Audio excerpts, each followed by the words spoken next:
Hello, welcome to Bearded Heretic YouTube. Well, actually, I'm an answer to reason today, aren't I? Here we are. Here we are. Now, I'm hoping everything's sorted out because I had some issues with my internet. I hadn't actually put the. I'm looking over here this time. I hadn't actually put the Ethernet cable in properly, so the quality was a bit low, and I was wondering why. I think I figured it out, but let me know. Let me know if the quality is bad or if you can't hear me or anything like that. Please chat to me. How's everyone doing tonight, though? Is everyone good? Who's here? Who have we got?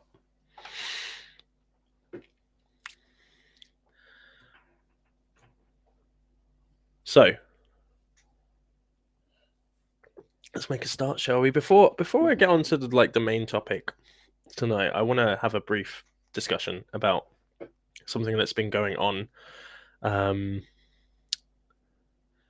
bit recently, which is to do with ACS Alliance International and their antics. They are dodgy. They are so dodgy, and I'm so glad that there's people like Godless Scummer and the people from the Free Thought podcast. I can't mix it up with the other Free Thought thing. Free Thought Prophets. The Irish guys. They're doing a good job of really drawing out that stuff, drawing out the stuff that's super dodgy. So yeah, I just want to say thank you to them for bringing that stuff into the light and make ACS Alliance International aware that we do care and we are going to hold them to account. They represent us and we deserve to have a proper representation, not a dodgy one. So that's that. Hi Jovial Dane, how you doing? Nice to see you here. Right, now let's get into the nitty-gritty. We're going to be talking about indoctrination today. I've got my laptop here and I've got this here. This is for comments because I don't want to mess it up by commenting as Joe from Answers in Reason. We're going to be talking about indoctrination. The real reason I wanted to talk about indoctrination today is because of the stigma associated with it, especially in the atheist and religious communities. There's a lot of commentary about indoctrination, which I think is totally unreasonable. So I'm going to be discussing it from a psychological perspective. I'm going to be discussing the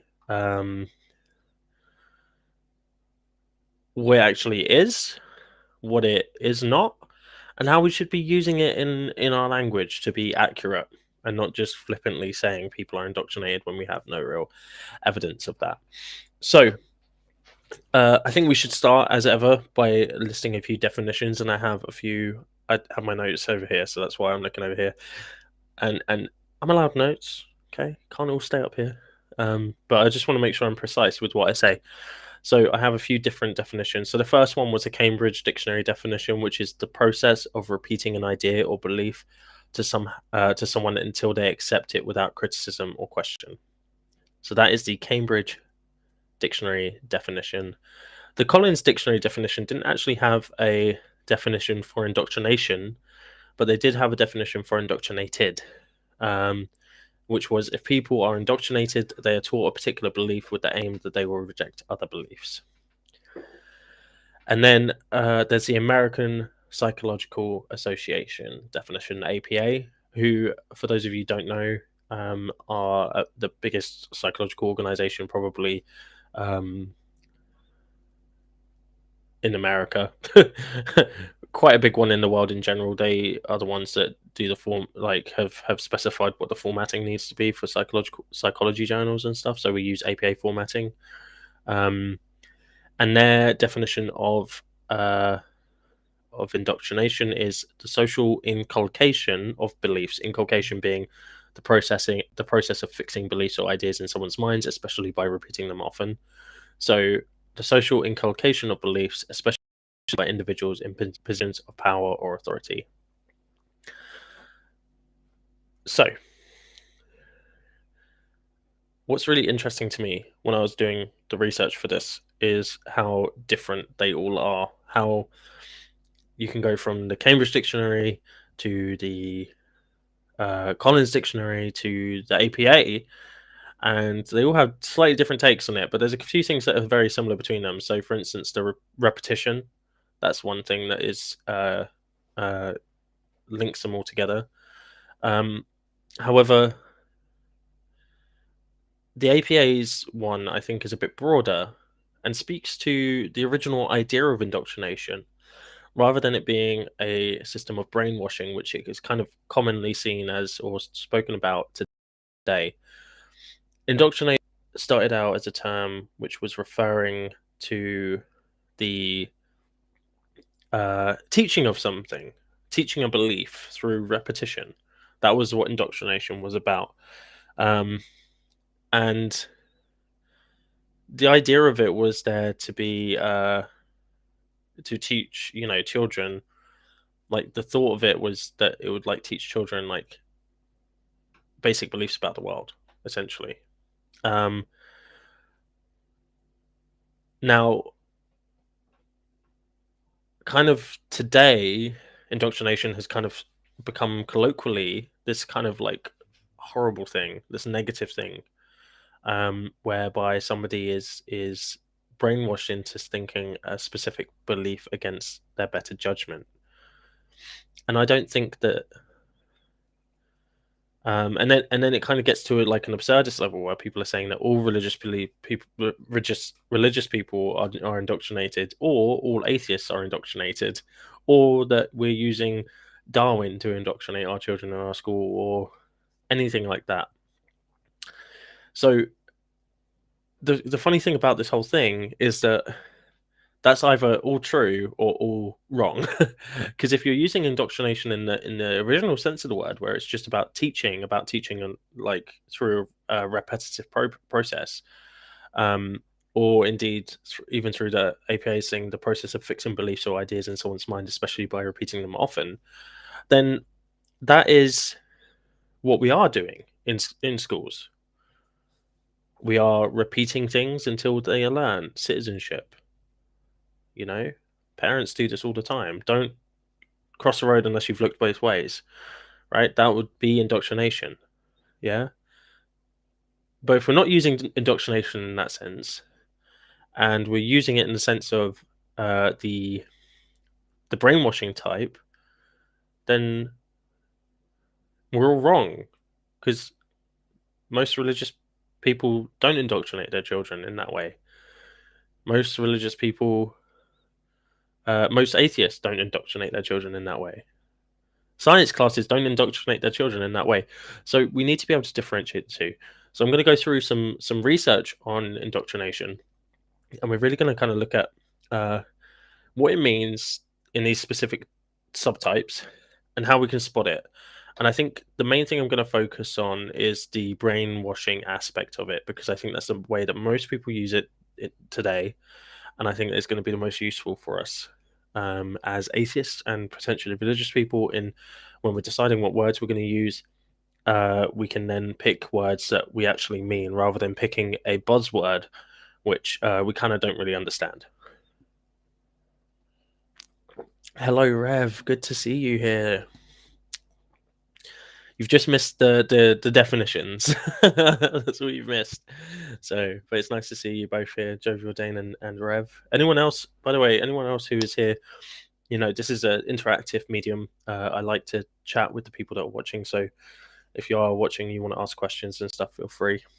I will do my best to answer all questions. So, the first thing we're going to talk about is a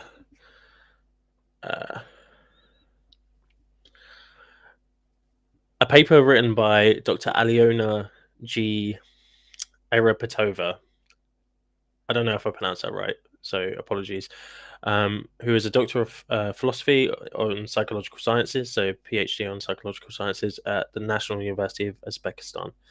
This paper was really good because it really kind of drove home the difference between indoctrination as a teaching method and indoctrination as a brainwashing method. And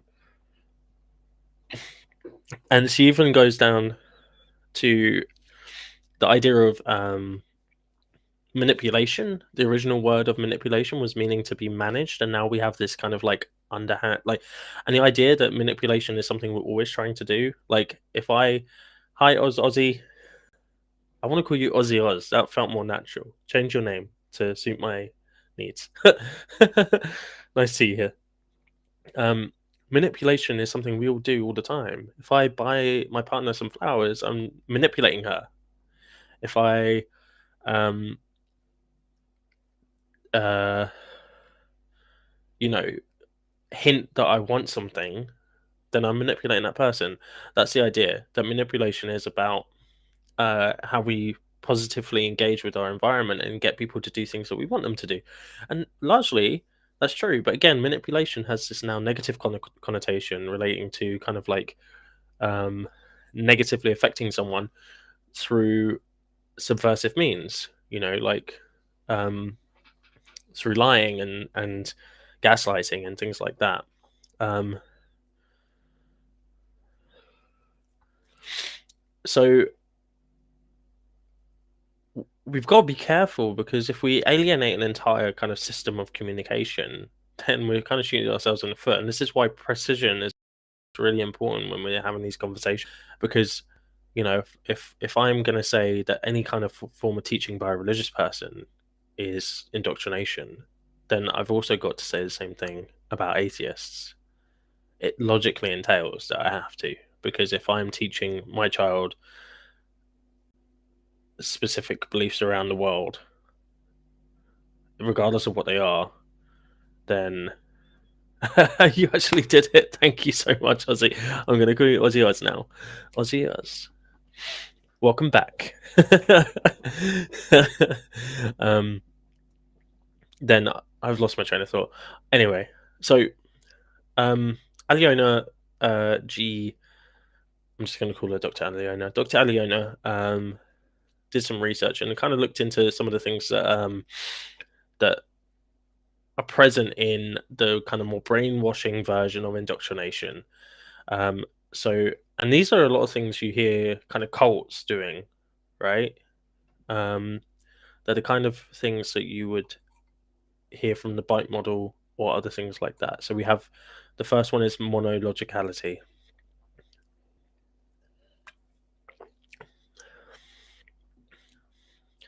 That's about unidirectional influence, saying that other sources of information are sinful, vicious, diabolical. Now, how would this apply if an atheist was one doing the indoctrinating? You can't read the Bible because it teaches you evil things or it teaches you bad things. Yeah, it's that cutting off of other information to limit that person's worldview to just what's in front of them. That's monologicality. Yeah, you ban people's own thoughts and feelings and expression, and this can be equally as done by atheists as it can be done by theists and any other group. And this is kind of thing we see with Scientologists. They Scientologists will stop people from accessing psychological therapies because their thoughts on because that's actually proven to be helpful, but they don't want people accessing psychiatric help. They don't want people to go there. They'll block people off and say, don't access that stuff. Yeah. The next thing is counter argumentation. So that is about kind of restricting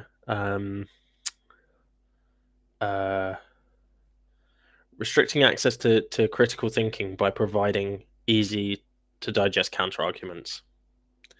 So you're given a list of counter arguments you can have in order to counteract anyone that's trying to oppose you. So let's think of some easy ones. Because God did it, yeah. Or I can't. If you can think of any others that are really easy, that I can think of a few from atheists as well. I don't have a burden of proof being one of them. Or religious people are just mentally ill. That's another one, you know. So this is the kind of stuff. It's about giving people these kind of like little nuggets of information, but just enough to be able to counter argue, but no flexibility in that. So once it gets dug down into, they don't have anything, and that's why the lack the I don't have a burden of proof thing works so well, because they don't expect there to be anything underneath that. Um, the next one is reducing of resistance, and that is kind of the more physiological stuff. So we're thinking about the sleep deprivation. We're thinking about the food deprivation, the water deprivation. All of these things tiring out the individual, making them work really long hours in order to um, tire them out so that they're more susceptible to the information you're providing them. And this is very cult based behaviors now we're talking about, you know, the really extreme cults. And normally there's an element within cults of love bombing, and then this like uh this deprivation of needs, which kind of confuse someone because they're not getting what they need, but they're also getting like a lot of input from people. So it confuses people. It puts people into a better um, uh, state of mind.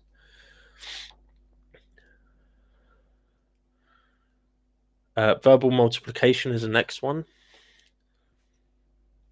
The frequent repetition of meaningless phrases. Yeah. Um, such as being part of a religious ritual. So, like the purification of the spirit is the example she's given. So, that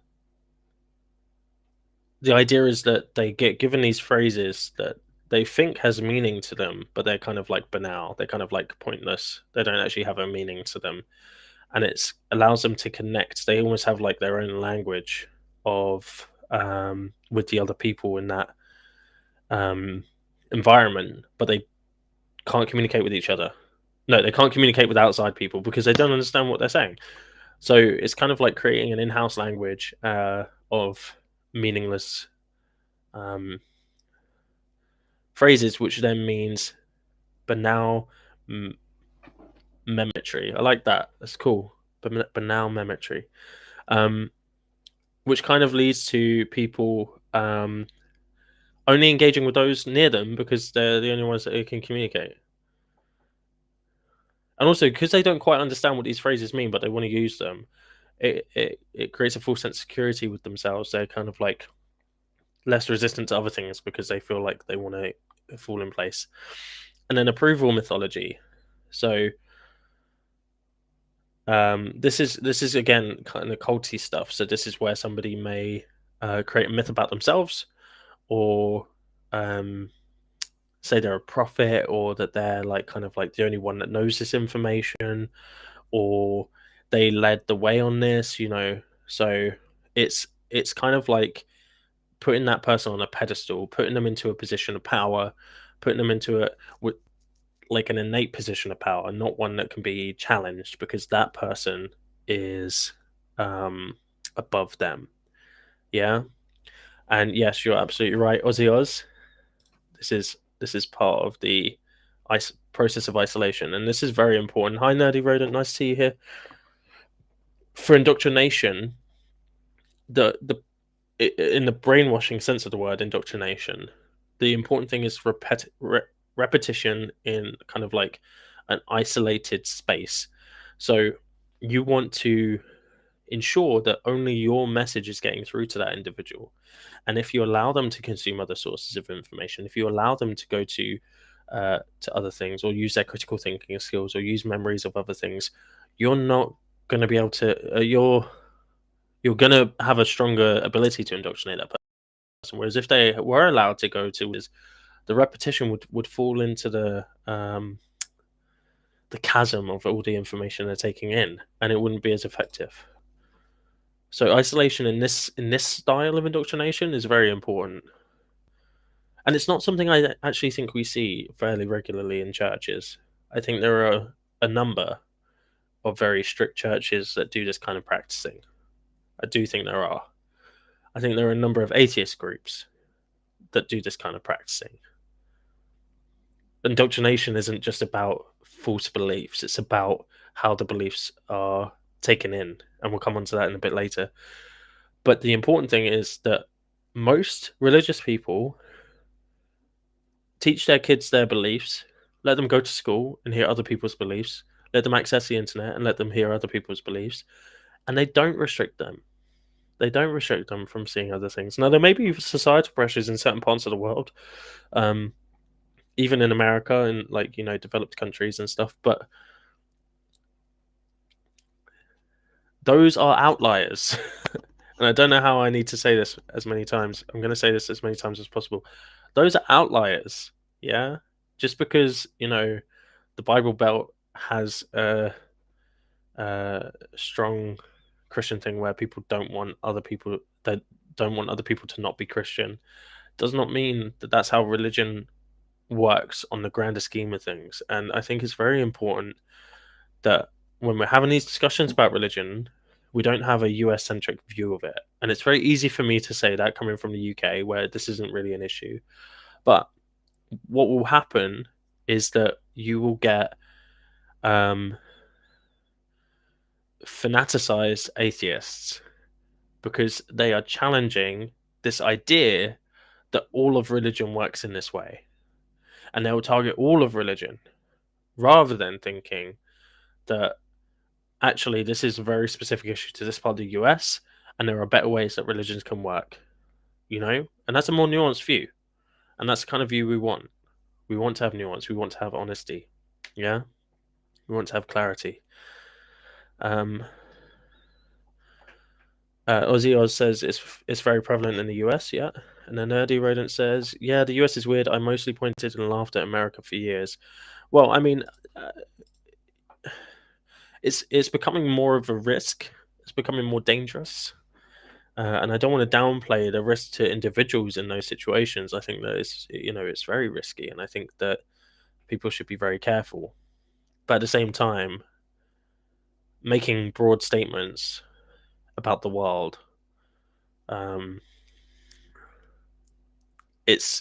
you can't do that because it's just not true, And there are countries where religion is less safe, and there's countries where religion is more safe.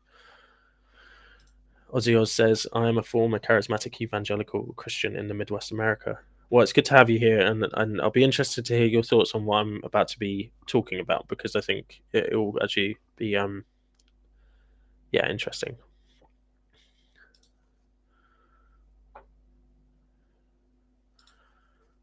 Those mega churches, so beyond my experiences, blew my mind. Yeah, mega churches are crazy. One of the largest charismatic evangelical churches in the world is in Australia. Yeah, well, that's it. But you think of Australia, you don't think of hardcore Christianity. I mean, it may be a bit of an issue there. I don't know. Australia's religious paradigm that much. I know that the UK is, we have a church state, the Church of England, state church, sorry, and it's not a massive deal here. I've met a reasonable amount, but it's not like the average person on the street isn't going to be like the most Christian person. So the last few on this is mimicry. And this is kind of more recent. And this is about where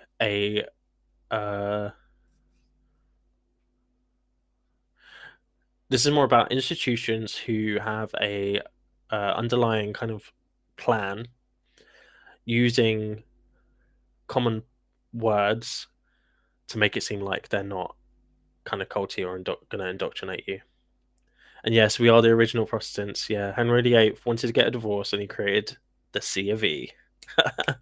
The church, our state church, it was founded, and the whole Reformation happened because our king wanted a divorce. So you might have like a group that's about kind of like, I don't know,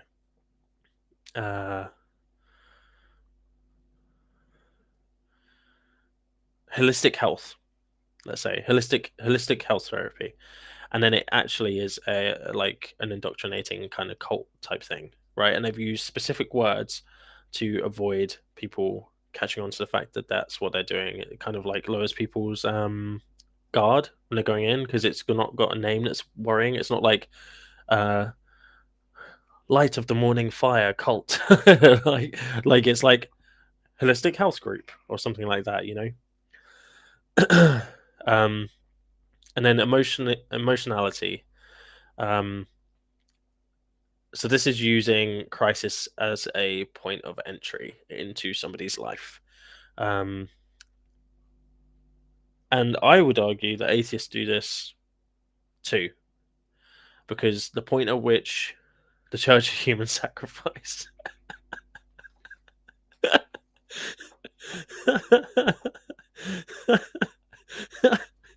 oh my goodness. That one's not obvious at all, is it, Natty? um, Atheists do this if we're thinking about people wanting to leave their church and leave their families and their faith because of their um they're no longer convinced God may exist. Yeah. That's not the point where they become an atheist. The point where they become an atheist is where they watch atheist YouTube and they listen to atheist thought leaders talking about atheism. And those people have little nuggets of information.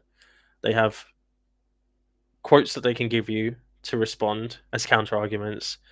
And you're in an emotional place, and they will comfort you and become a part of your uh, reality during that time, and will insert themselves into your life during a really emotional period of your life, whether that's their intention or not. We need to be very careful as atheists if we're thinking about helping people out of religion, not to capitalize on their emotionality in order to convince them to adopt atheist concepts. That's very important. All of this stuff around atheism is a lack of belief.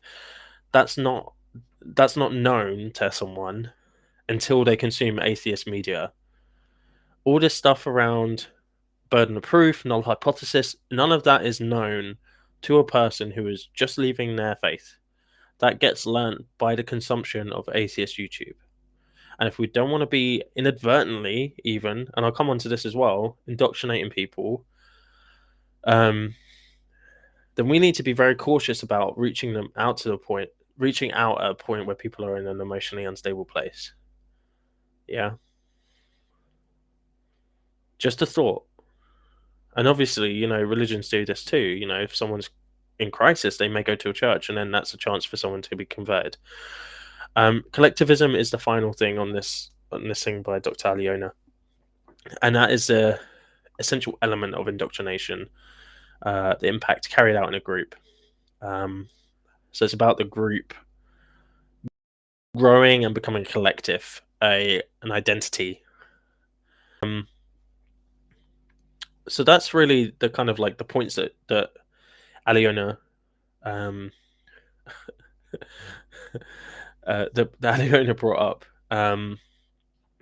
and I found that very interesting, and I thought that kind of sits well with like things like the bite model and the cult model and stuff, and it kind of puts that difference between what indoctrination is for someone who's being brainwashed and what indoctrination is for someone who's not being brainwashed. Yeah.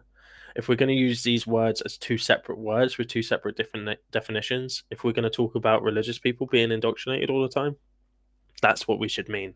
If we're talking about them being brainwashed, and we should use these points as a standard for identifying that. We shouldn't just say all religious people are brainwashed, because it's just not true.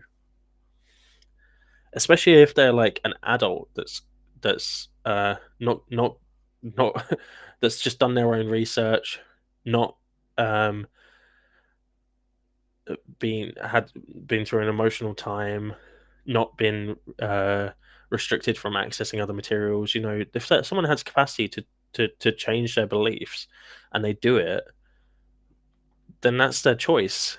They're not necessarily indoctrinated. Now, the other point is to think about whether children are actually indoctrinated about religious beliefs. And I think that we need to be really careful about saying this stuff, because constantly I hear that we're all born atheists. That's something I hear a lot, and we're only taught. Now this takes kind of like the tabula rasa approach, which is the blank slate approach, the behaviorism approach of humanity, that we're all a blank slate until we get taught things, and that has been disproven beyond belief. Every Pretty much all of our behaviors have some sort of biological or inherited characteristic to them, um, and then we also develop learning as we grow older as well.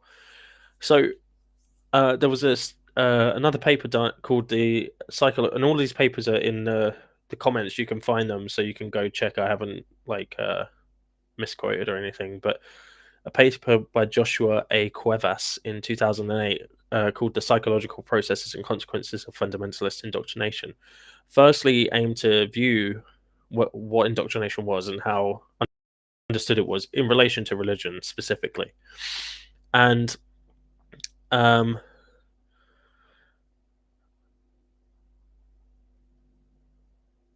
he found that there was a study by a guy called Barry in 2006 that showed that the younger a child was when they could communicate, they were more likely to believe that the mental functions of a deceased animal would continue to function after death.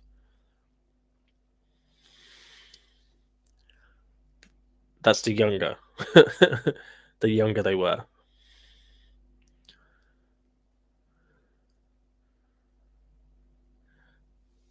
However, even preschoolers showed an understanding that the body ceased to function at death.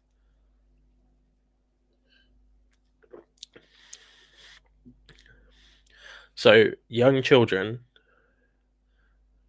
believed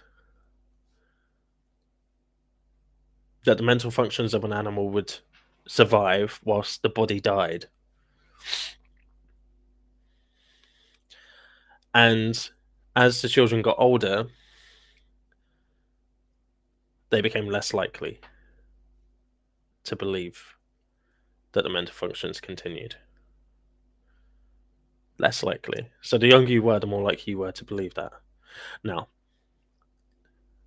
life after death, and especially cognition after death, is a very religious motif. It's something that a lot of religions hold. Your body, your mind is your soul, and your soul perseveres once you die. Your body is the vessel. If children were purely indoctrinated into believing um, religious concepts like that, that would be flipped around. Older children would believe more than younger children that the mind continues to live after the body has died.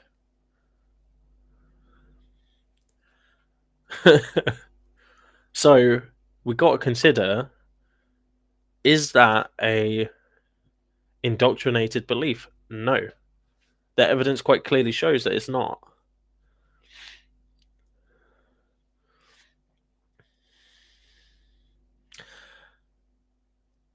So it's not all indoctrinated, and the idea that we're all born atheist is pretty moot, to be honest, because it doesn't mean anything. It doesn't mean anything to be born atheist, because you start believing in these kind of concepts when you're younger without any prompting or teaching. Yeah, just an interesting thing. Um, so there was something else that this Joshua A. Cuevas came up with.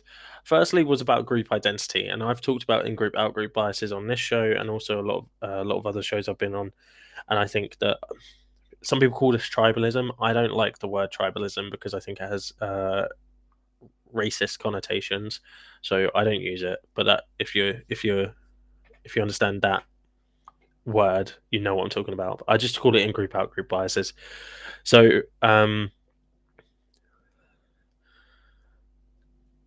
what happens with an in-group and an out-group is that the more you identify with your in-group and the less you identify with your out-group, the more likely you are to engage in extreme behaviors and have extreme beliefs and resort to things like violence. um, as soon as the belief system of a group about themselves and about others becomes fairly rigid, that's when you start to see that behavior occur. So it doesn't actually take a lot. Like, all you need is, and this is, if we're going to think about like Nazis, for instance, the Nazis capitalized on this. They and a lot of research into Nazis shows this in group out group bias and why it became such an extremist kind of view and like fanaticism is because they created this very rigid rule set that everyone had to abide by, solidified that as an identity, and then put these other people outside of that identity, um, and then generated beliefs about that, negative beliefs about those people within that group, and that's what you see happen constantly in fanatical groups, in fringe extremist groups. You see a lot of these kind of like uh, you, not we. You know, it's about the other person. It's about how you negatively view them, and dehumanizing plays a big role into that. Um, and I would argue even um, at the level of like when we're thinking about Trump and we're thinking about his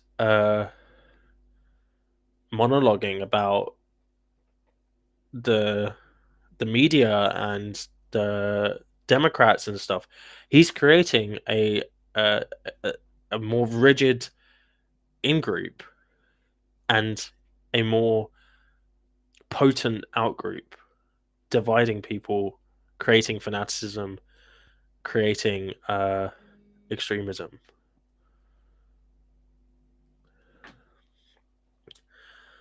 So you can see this happen in the real world via political parties, and I do believe that political parties can indoctrinate in the way that we're talking about on mass levels.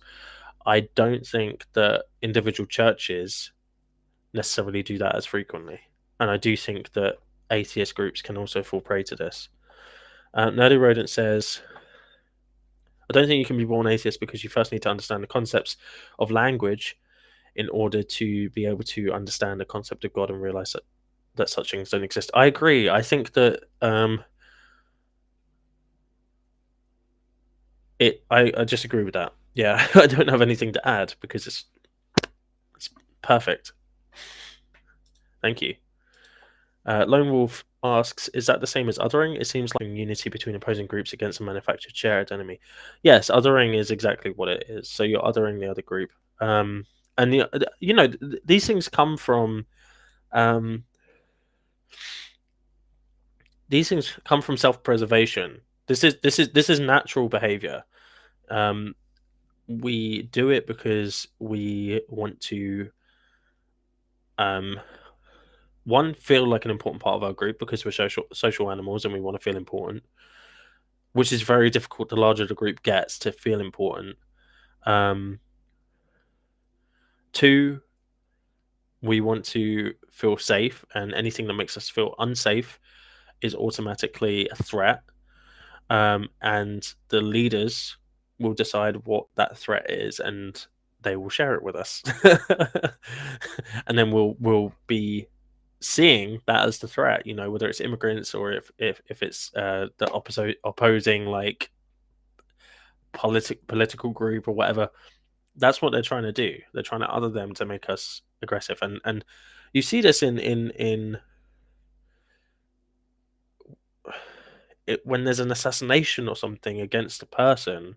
Like there was a Labour MP that was murdered a few years ago, and it was off the back of a bunch of like really negative kind of commentary about the Labour Party, and that the individual had fanatical views because of it, and it's as a direct consequence of the in improper kind of like approaches people take to other groups to get votes, and they don't consider that actually they might be indoctrinating people. And again, we're going to come on to what counts as indoctrination in a minute. And then you can manufacture the shared enemy. Yeah, and that's kind of what the Conservatives were trying to do during Brexit, because they were wanting to take away the UKIP vote. UKIP was stealing from their vote pool. They needed to do something, so they did Brexit and then created the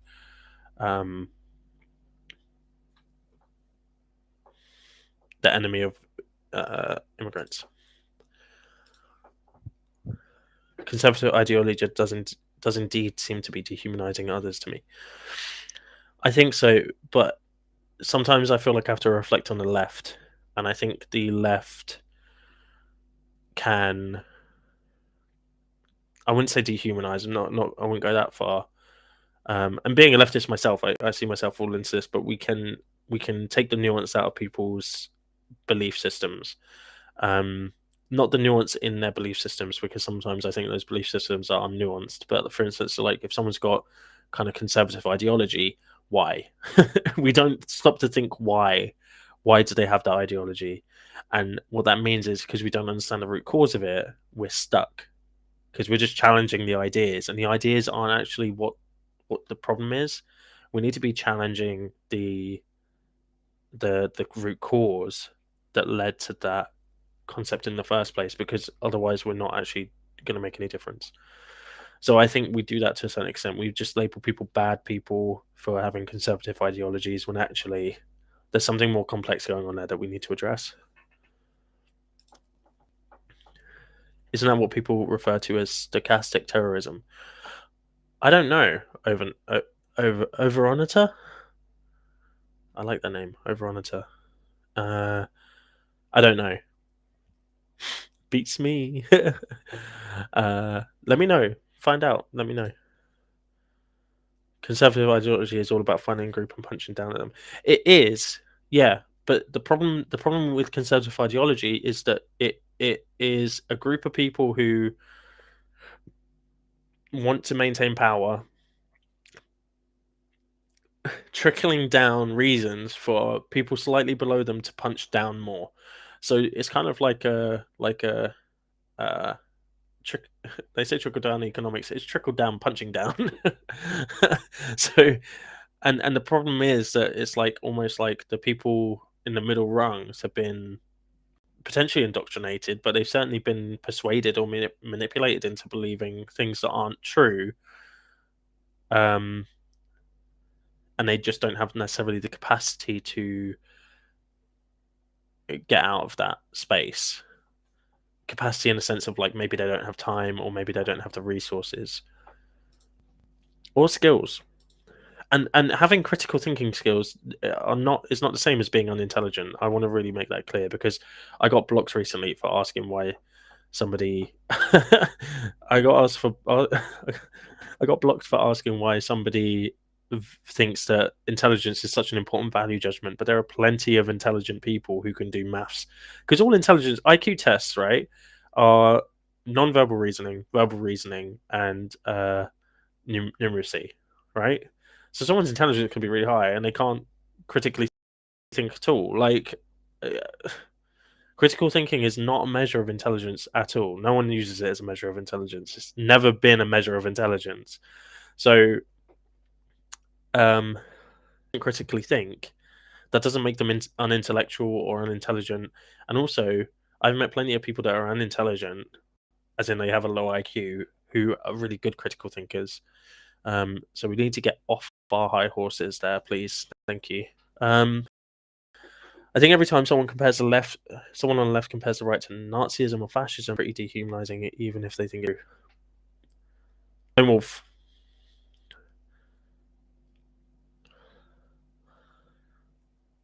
I disagree.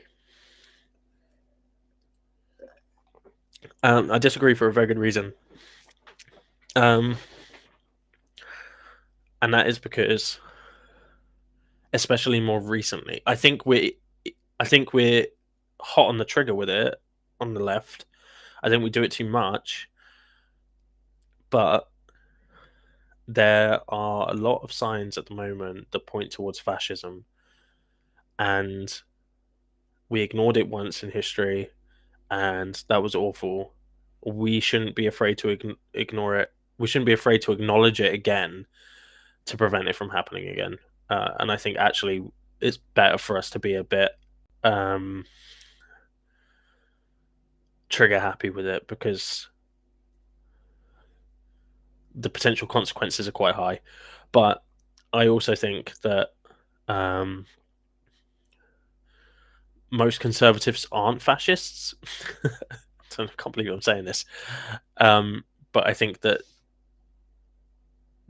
there's a lot of really worrying kind of ideologies going about conservatism in both the UK and the US at the moment that make me very uh, freaked out. Like, for instance, Priti Patel, when she was the uh, foreign secretary, Home secretary, sorry,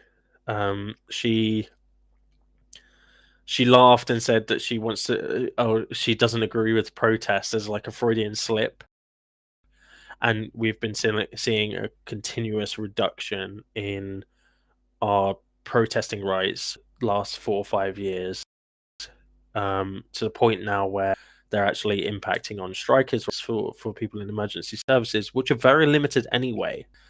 So they're essentially just taking away our right to protest, taking away our right to have a voice, and yeah, makes me sad.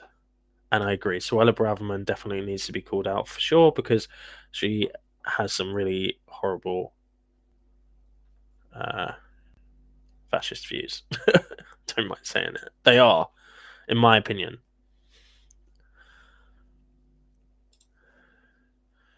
Here's how I judge one's ability to think critically. Do you believe in agents that don't reality?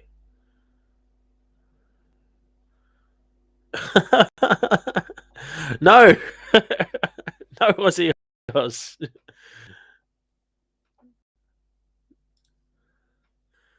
I'm not saying the conservative right didn't allow for the rise of fat Nazism, but it's not exactly fair to call all. No, it's not all.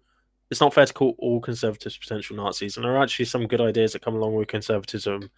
Um, Conservatism has some fail safes for tyranny, in the especially in the small government stuff. But if you actually look at how conservatives are working now, that they're not a small government. Like, America's not got a small government. The UK hasn't got a small government. If anything, both of those governments increased, like got bigger during their conservative years than they were during their during their non-conservative years. So, like, if conservatives were actually small government, then uh, that could be a failsafe against tyranny. But they're not. The only place they're small government for is multi-million dollar corporations. You know, they don't want to put their hands in the pockets of people that are feeding them.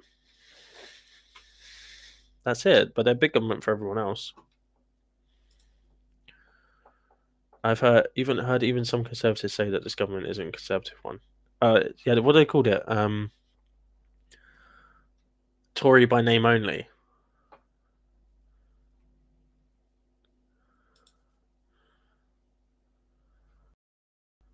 Tory in name only. Yeah, Tino. Yes, okay, yes, Lone Wolf. I agree with you on that on that sense. I think the problem, the dehumanizing aspect for me comes in when people are quick to label people as bad people rather than thinking about what may have, like, when we had the Brexit vote, um everyone said everyone that voted Brexit was a racist or was, you know, like an idiot for being fooled and stuff. But actually they were scared.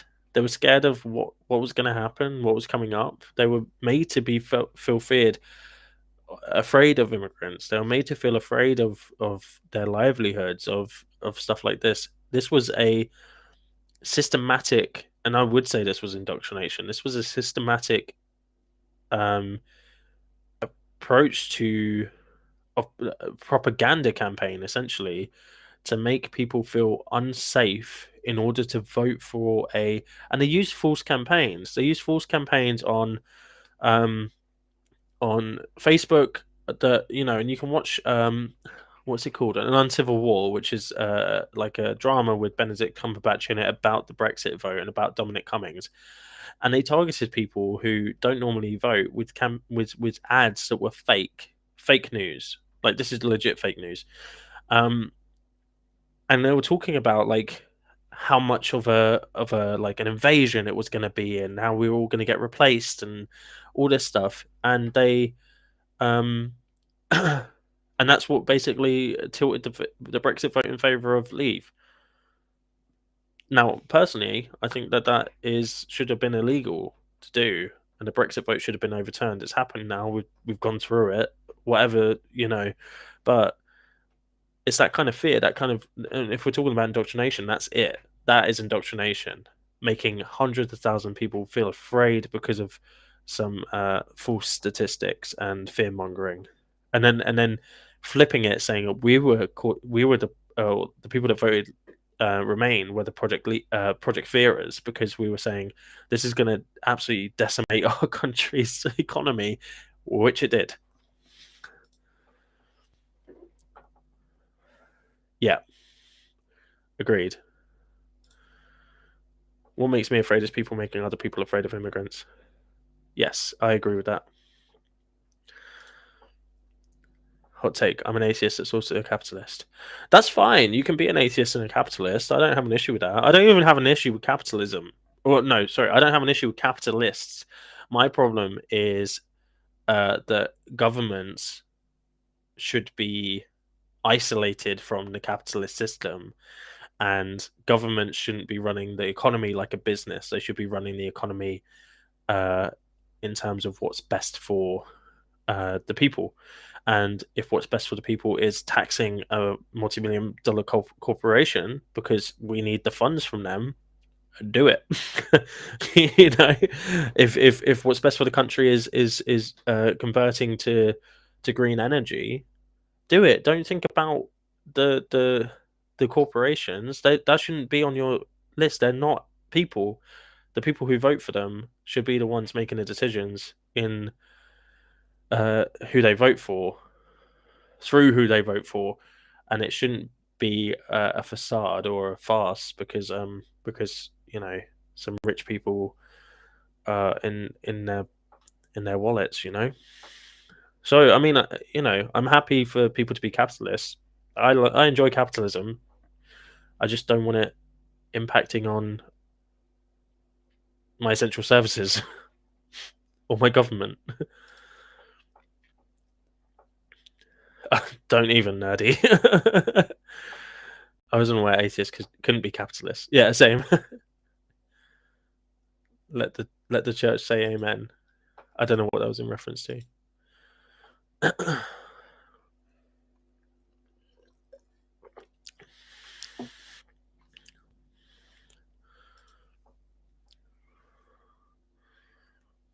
Well, far right activists will have you believe that a universal basic income is a is a left wing conspiracy.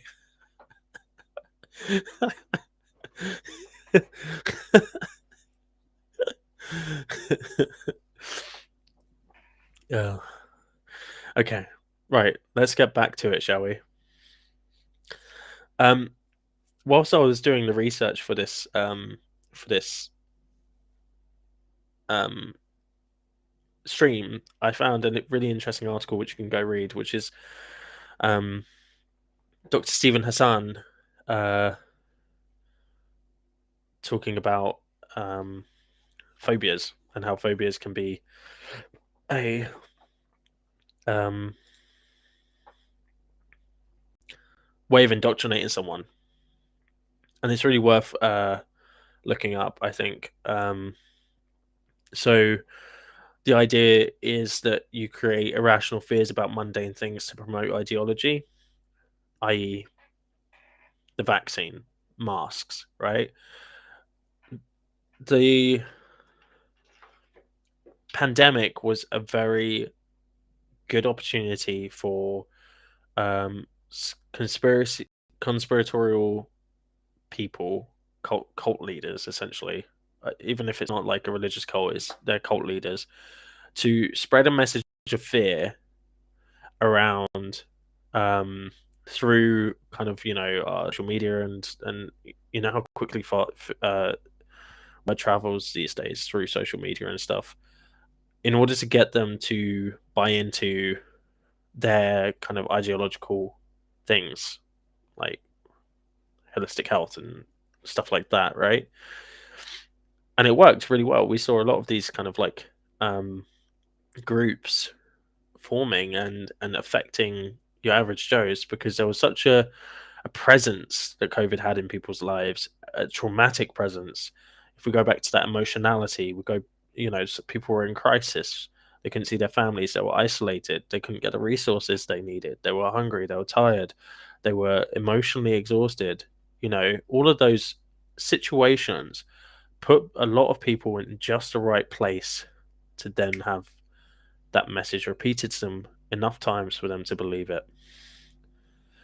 And that irrational fear, because it is irrational, you know, um, about these kind of mundane things. People would have got injections plenty of times before this, um, has then led to a lot of pain and heartache for people. And this is the dark side of if we're thinking of indoctrination as brainwashing. Now,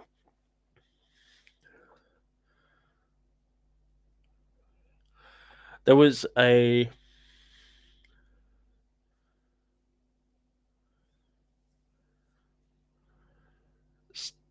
study done in 2016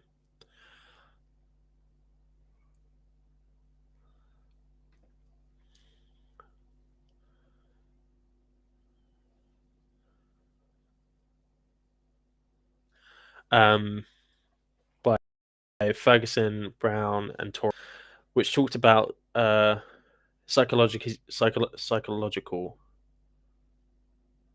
Oh, my bad. In the States, I get shit on for being a capitalist. Don't mind me.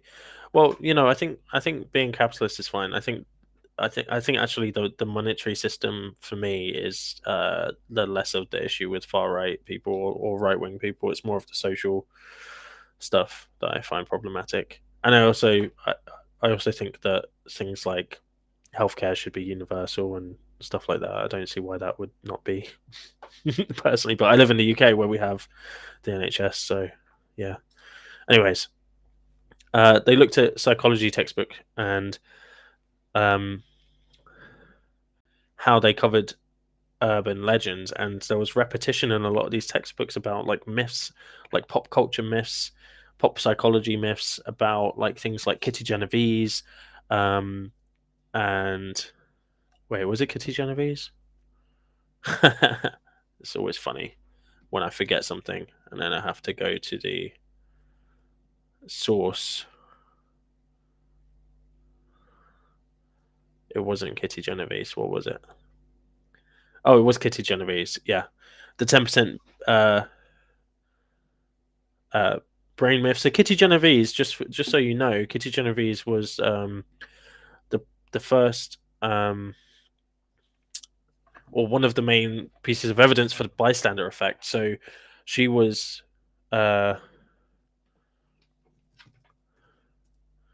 murdered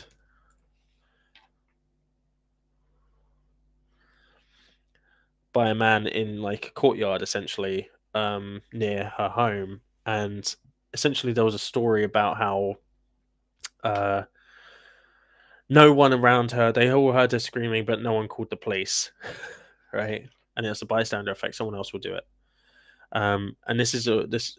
I'm sure you guys have all heard of this, and Kitty Genovese was one of the main pieces of this. But it's actually not true. Like it's a myth. It didn't happen that way at all. It was misreported by the psychologist to prove a thing that they wanted to prove, and the actual reports show that many people rang the police, and some people actually got involved to try and prevent it. Complete myth. She was murdered, but the way people reacted was completely untrue. And there's other things like 10% brain myths. We use 100% of our brains, guys. We don't just use 10% of our brains. I just need to say that. What we do is we have specific pathways that our brains start to do automatically. So, like, I might have I don't know, a specific memory, and it's like there's a pathway for that memory. Yeah. And then, like, something like taking hallucinogens then opens up different pathways, and it kind of resets your brain a little bit in terms of the pathways, which means changing habits is a lot easier, which is why they're trying to see if microdosing helps with, like, stopping smoking. And that's the reason that, because habits are well trodden pathways essentially in your brain. Um, and psychedelics kind of just doesn't matter which pathway they go down. It kind of just flattens the entire landscape out, and then you can rebuild on it to a certain extent afterwards. Um, but we use 100% of our brain. Like, that's not me turning a switch and using more brain power. Then that is just the different routes that it's like the roads that they go down. Yeah. No, Lone Wolf. It's just complete myth. The original point for this was some guy, I can't remember who it was, who said we only use 10% of our potential, not 10% of our brain. We use 10% of our potential. Um, I mean, this is kind of true to a certain extent. Like most of the stuff that happens is like underneath, um, and we only have some level. But I don't think the percentages would be like able to be worked out in terms of how much, because we literally have no clue of how many subsystems and like our subconscious things are going on. We're still trying to figure all that out. So there's no fact about the percentage of our brain use, but MRIs show that there's general activity in the entirety of our brain pretty much all the time. Clairview, nice to see you. It's good to see you back as well. Hope you're enjoying. The percentage is a MacGuffin. That's 100% what it is.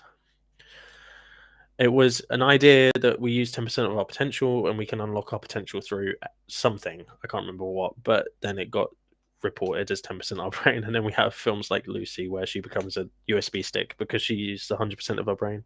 And apparently, that's what happens to us when we use 100% of our brain. Just remember that when you're using that USB stick. That used to be a person.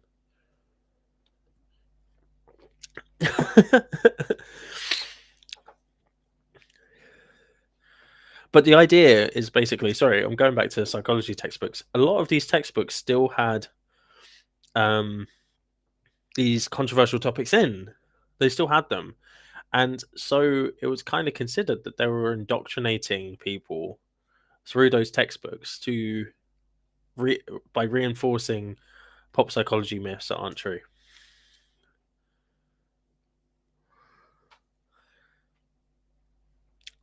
So indoctrination is very interesting in that way.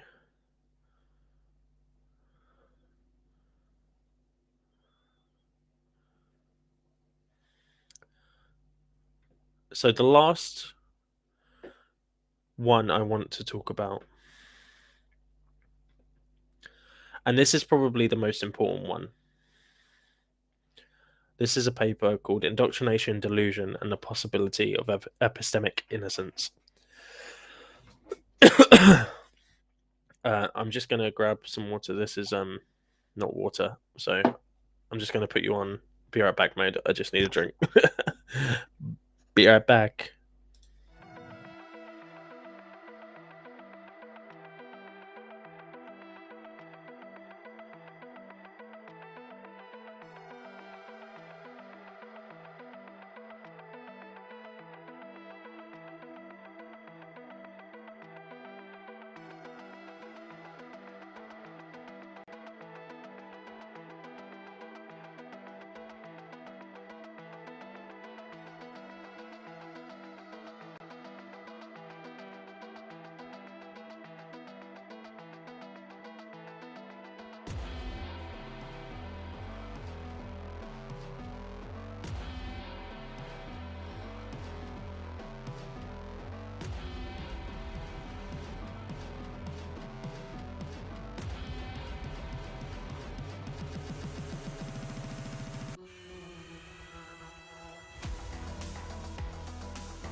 And I'm back. I'm back. I psyched out. That's funny. I like that. Um. So, yeah, indoctrination, delusion, and the possibility of epistemic innocence. This is by Ruth Wareham, and it was written in 2019, so it's fairly recent. And I think this if you're going to read any of the links down below, read this article. It is incredible. It really goes into detail about um, kind of what indoctrination is, how it's different from delusion, which I'm going to discuss here. But honestly, I can't probably do it justice. It's really well worth the watch. This paper um, discusses indoctrination as a teaching method. It discusses how indoctrination is a historically been seen as something that is um, been used to teach people, and it's that repetitiveness. And it talks about when should we define something as indoctrination, and I think this is really the key, because indoctrination, there are essentially four elements. There's the intention of the person, there's the content that the indoctrinator has, there's the approach that the person takes, and then there's the outcome. And uh, Ruth Wareham basically says the only way we can identify indoctrination is through the outcome. If somebody is demonstrating fanatical extremist beliefs, regardless of the content, method, or intention of the teacher, then they have been indoctrinated. And that was kind of a bit of a light bulb moment for me, because it's true. You know, you can get fanatics that come about uh, due to learning stuff, but not through any particular like indoctrination program. And indoctrination programs don't work on everyone. So, what's the point in saying that this is an indoctrination program if it doesn't work on everyone? There are obviously methods that people use to indoctrinate intentionally, but this is why I'm saying that atheists are equally capable of indoctrinating people as theists, because if you have fanatical extremist people develop as a result of your teachings, those people are indoctrinated because the outcome is that they have indoctrinated beliefs. They have strongly held beliefs that are due to repetition of specific teaching. I'm just going to allow that to sink in, because I'm sure that is a light bulb moment for everyone. Now, this is a bit of a debate in psychology. It's not settled, but I am inclined to agree with it, because I think that anyone that has those kind of indoctrinate those kind of behaviors should be counted as indoctrinated. They're an indoctrinated individual. Screw what happened to get them to that place. I mean, sure, if there's a really damaging cult that are doing that exclusively, then we should highlight that and we should act against it. But um, really, we ought to be thinking about people as individuals and how they're reacting to things, rather than saying that, oh, just because this person acts in an indoctrinated way, there must have been an intention, or the content or the method that was the thing that indoctrinated them, because that's not necessarily the case.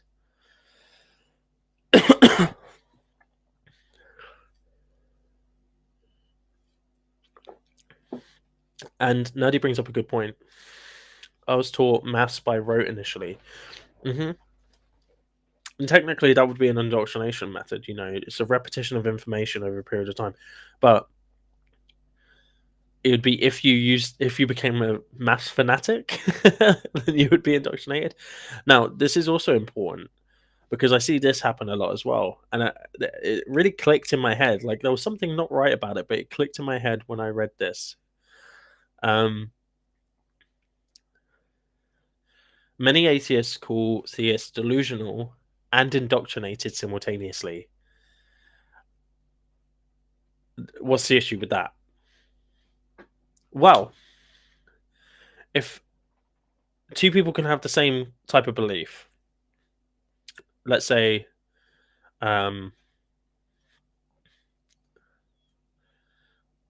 let's say God exists or aliens exist. Let's say aliens exist, just to make it neutral. Aliens exist. One of them has a delusional belief, the other one has an indoctrinated belief. Aliens exist and they're coming to get us soon. There we go. Aliens exist and they're coming to get us soon. Lone Wolf, don't spoil it.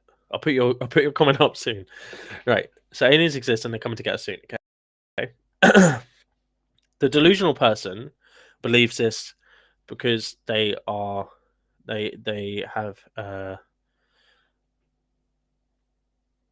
psychotic condition which causes them to spontaneously develop this belief without prior information being given to them. Maybe they did watch a lot of sci-fi before they became psychotic, but there was no information given to them that would have created that belief. A delusional person develops that belief in isolation due to a psychotic condition.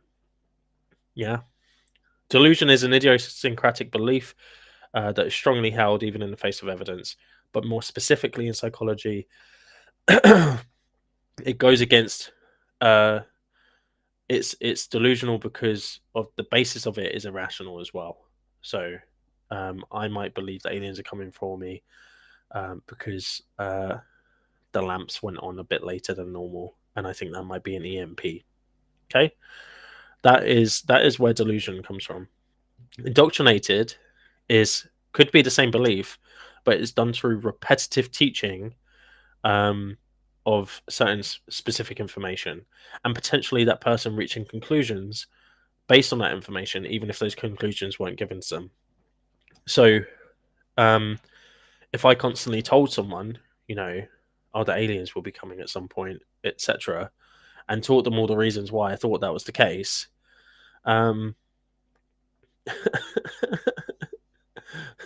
what comes first, Jesus or the aliens? I don't know. Maybe they're the same thing. You never know.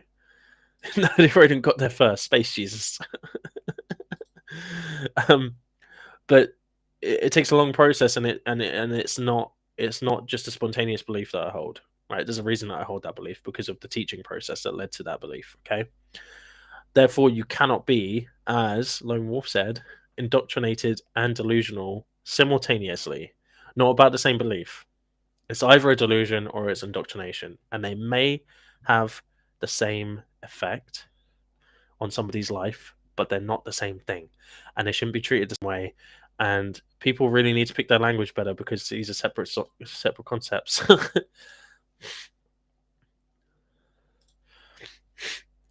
Lone Wolf asks, I think people would ask if indoctrination can cause irrational beliefs on a level to create potential for a true delusional state from a psychological break.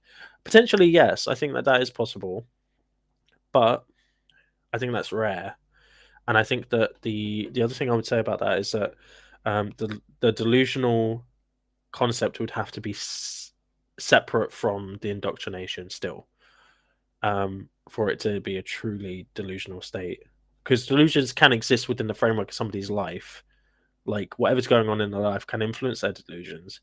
But I would say that the indoctrinated belief and the delusional belief have to have some level of difference for that to be the case.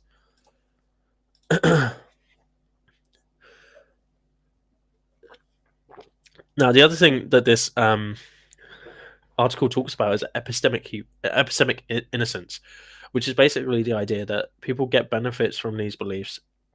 People get benefits from these beliefs despite them not being true. Or so kind of like the feeling of hope or the feeling of comfort or the feeling of being looked after or those kind of things can be the result of both indoctrination and of delusional states. You can get this epistemic innocence, which actually has a benefit that would otherwise not be there if you didn't believe that aliens are coming. That's a bad example. If we just say God, for instance, God provides people with comfort security, with hope, and it's hard to achieve that without the presence of God. You have to do a lot more work, I think, to have those kind of feelings. So these things create an epistemic innocence, and then we have to balance out whether that benefit from that belief is um, outweighed by the negative of holding that belief. And I would tend to say usually it is, but also, there's plenty of people who I've met who have delusions which are completely benign and don't affect them negatively and only give them positives. And you really don't want to interfere with that too much, because you got to think about risk to self and risk to others when you're thinking about psychiatric conditions. Um, Indoctrinated beliefs, I think, is very similar. But maybe, that it's worth teaching them stuff. I think people would ask if indoctrination can cause it. Oh, you already asked that. Sorry, I already put that up. There's a new comment. So, do you believe that modern atheists treat this rare situation as if it's more serious, statistically likely than it really is in reality? I think they don't know the difference. I genuinely think that they don't know what a delusional state is. Every time I've explained to to an atheist who has said religious belief is delusional, and said that's not how it works in psychology, as somebody who works in the field and has studied it, they just treat me like I don't know what I'm talking about. I've had people ask to see my degrees rather than believe what I'm saying. And that's after I provided them with papers that justify what I'm saying as well.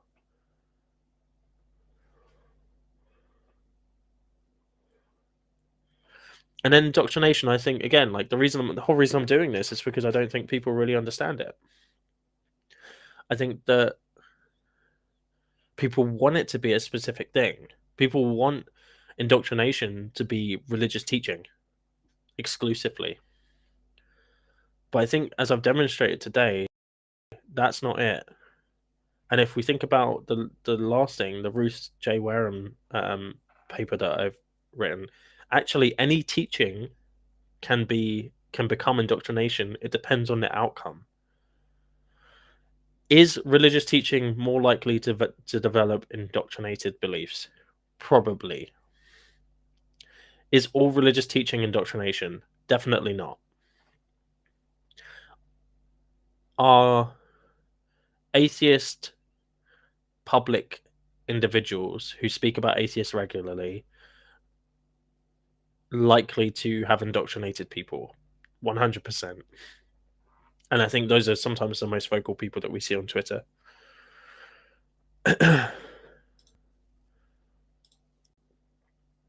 That's fair. I think people try to excuse it as a colloquial use of delusional and then double down on it being equivalent to irrational.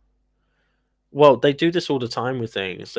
They're like, oh yeah, it's the colloquial use of it, but then they'll say in science or in psychology, or they'll use these words, and then they're not using it colloquially. They have this grey area that they try to use it as a get out, saying it's colloquial when they don't mean it's colloquial. They just felt like they've been caught out. Like the null hypothesis is the same thing. People use it and then don't know what it means, and then someone comes along and tells them what it means, and then they'll say, "I was just using it colloquially." But even colloquially, it doesn't make sense, and also it's not used colloquially. No one uses the null hypothesis colloquially. Delusional a little bit more, because delusional also has a joint meaning when you say, "Oh, they're deluded." Like they're deluded as in they're like being silly. Like, oh, if if Luke thinks he's gonna you know, I don't know, what am I gonna do? If Luke thinks he's gonna be a big YouTuber or atheist YouTuber, he's deluded, right? That's colloquial use of the word delusional. Yeah, I'm trying, but it's not likely. That would that's fine. But like when they're saying delusional, they're meaning mentally ill. Like they're not trying to hide it. What they mean is mentally ill. They're using it wrong. My null hypothesis is always to use the null hypothesis. See, I don't know what you mean, no morph. No, my null hypothesis is to always use a null hypothesis. You're just trying to annoy me now. Stuff it. Okay. Recap time. Who wants a recap? It's a joke. Yeah, I just got loads in my head right now about indoctrination. I can't do this. Okay, so indoctrination means one of two things essentially. It means just teaching, just teaching using repetition, or it means like kind of developing extremist behaviors through teaching. Extremist behaviors being like antisocial or dangerous beliefs within an individual. I think we can agree that not all churches um, are indoctrinated to use null hypothesis.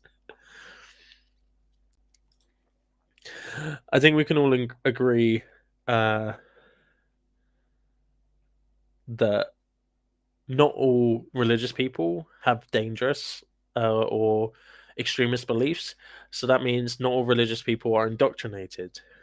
Um, as we saw in the first paper that I shared with you, indoctrination has the brainwashing element of indoctrination has many different kind of levels to it, systems by which it can achieve its goals more easily.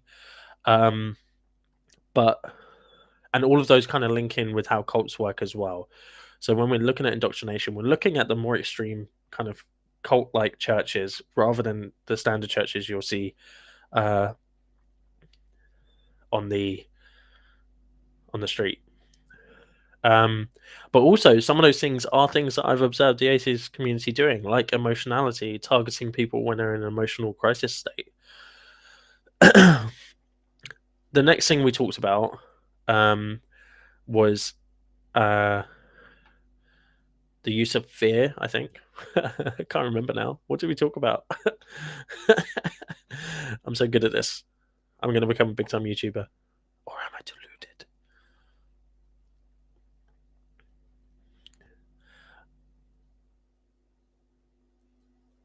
Oh, yeah, we talked about how the evidence shows that actually children aren't indoctrinated into basic religious beliefs, but they experience them themselves when they're young. They believe that animals have a mental state that continues after the physical functioning has ceased. And the older they get, the less likely they are of believing that, which demonstrates that indoctrination isn't having an impact there. So not all um,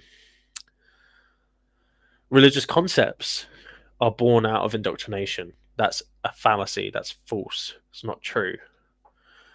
We then discussed about how fear and phobias can be used as manipulation tactics um, in the process of indoctrination, um, and how like the creating a phobia around a banal common item can really drive people to, such as masks or injections, can really drive people to become part of a unique group that have more of a set of ideologies that go alongside that. And then finally, we discussed how indoctrination is outcome led. So any kind of teaching can lead to indoctrination. Some are more likely than others, um, but it's actually the outcome of the individual, how they act once they've had that learning, um, that demonstrates whether they've been indoctrinated or not. And therefore, we can't um, we can't say that religious people are the only people that indoctrinate people, because atheists teach other atheists, and there are certainly some atheists that act in extreme fundamentalist ways. And therefore, we can safely say that there are indoctrinated atheists. Um, and there are indoctrinated everythings. Any kind of ideology. There's people that are conservative that are indoctrinated. There's people that are left wing that are indoctrinated. I think really this boils down to the depth of the arguments that they have. If they just have canned one-liners, um, and aren't able to go deep into the rationale about why they believe that certain thing, and they're spouting off kind of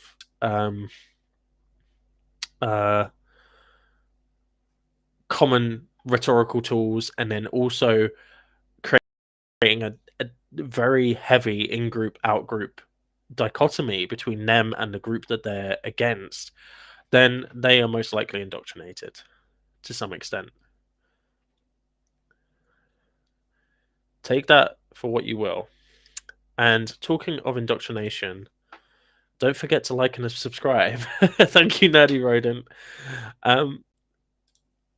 So if you have any questions, please do pop them in the chat now.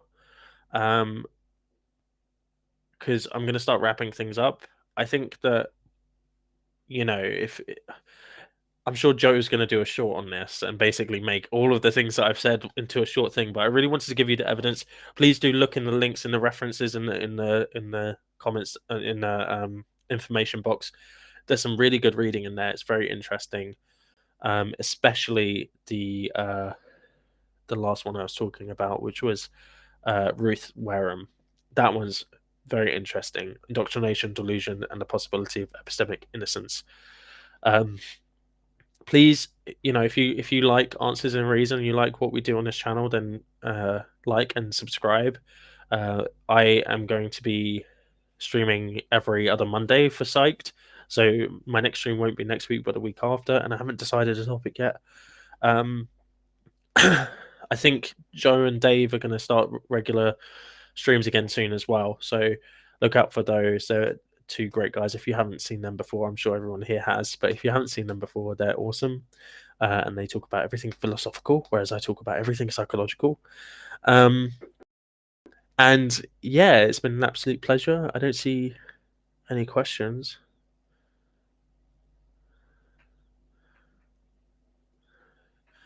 That's interesting. I'll wait for this to come up on here. Okay. Yes, and what about the children? I'm very unsure on. My mind says that cultures use different language with very young children, often because they're afraid of death. Yeah, I mean, read the study. That actual study wasn't. That was a separate study done by Bering 2006. I'll put that in the chat for you, so you can go look it up and then let me know your thoughts. There you go.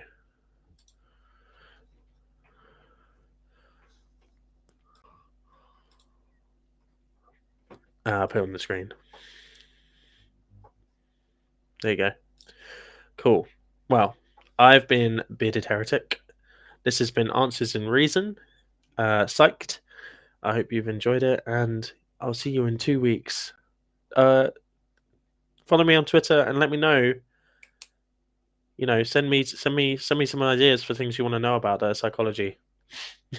because I have so many interests in psychology. Sometimes it's hard for me to direct it. This one came up because I've seen people use indoctrination constantly, and it frustrated me. So yeah, hit me up.